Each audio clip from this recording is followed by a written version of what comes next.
2. All right, so today is the kissing hand project.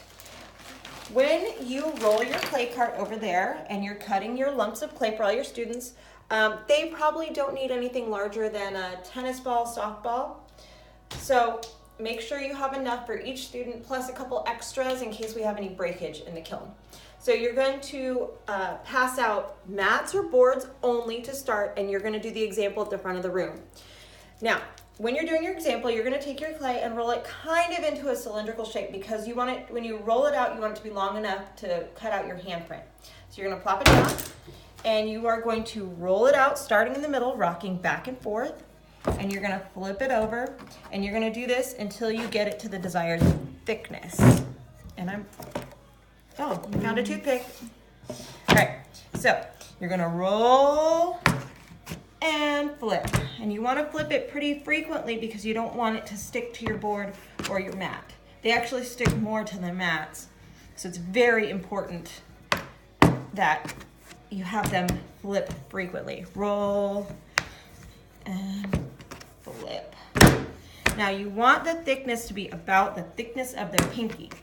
If it gets too thin, it's very, very fragile and it might break. But if it's too thick, it's going to take a very long time to dry. So we have found that the happy medium place is the thickness of a child's pinky. So when it's rolled out to a nice even thickness, you don't have any hills or valleys in your project, you're going to measure it against your pinky, and if it's about this thickness, you're going to stop. If it's gone too thin, you need to start over.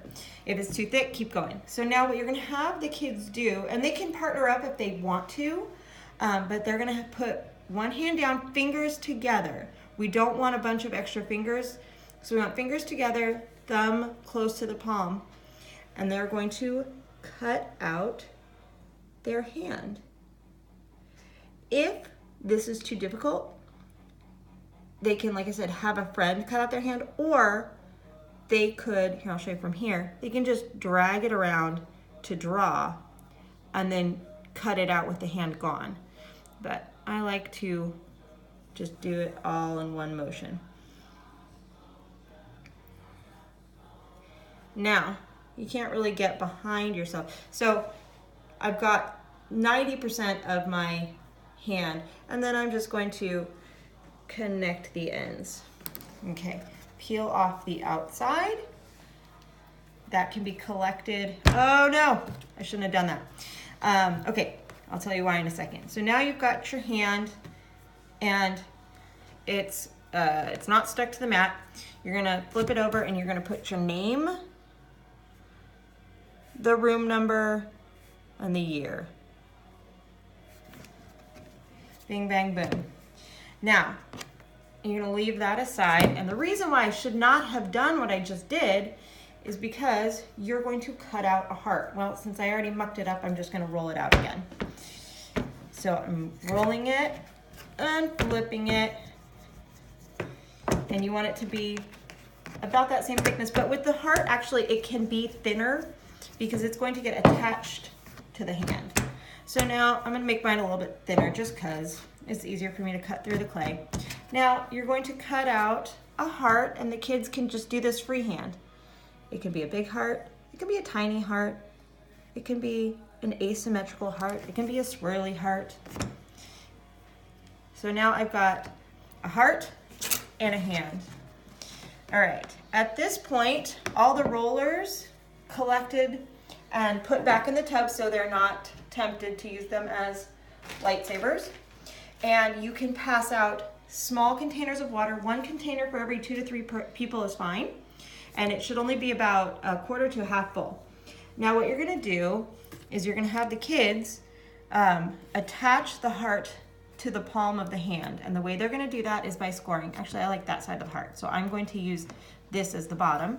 And I'm going to score the entire bottom of the heart because I want it to be really, really attached. And then I'm going to do this just for a second. And I'm gonna say, I want it right there. So then I'm gonna do just a couple little marks so I know where to score my hand. You can have them trace it if they want to trace it, but I know about the shape and the size of my heart. So now I have my scores on my hand and my scores on my heart. 1 finger of water, tap, don't rub because you don't want to smooth out those marks you just made, and then push it down. Now I'm not smashing it down, but I am putting enough pressure. Let me see if you can see that. Look here, I'm pushing the pressure and you can see the water kind of coming out. So that means it's doing its job. So now I have my heart attached, and now I'm going to do a couple things. I'm going to draw the lines of my fingers. There's more than one. And then I'm going to smooth out any mooks that I made and smooth out the edges. We want a nice, smooth, rounded edge. Nothing hard or jagged. And when this is all done,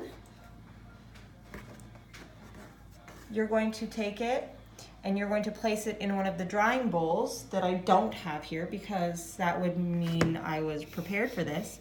And it's going to dry in a bowl shape in a drying box in the classroom for about 2.5 weeks. Once they are air dried, because they've set in that bowl, they will be in that shape when they're dry. And then you can sand any extra little dingleberries that they missed and pop them in for a glaze firing. That's it. Don't forget to make a couple extras. And what I like to do is maybe have, usually every class has at least 1 or 2 kids that really enjoys it, that is fast and good at making the project. Have them do it because it's a child-sized hand. And that's it.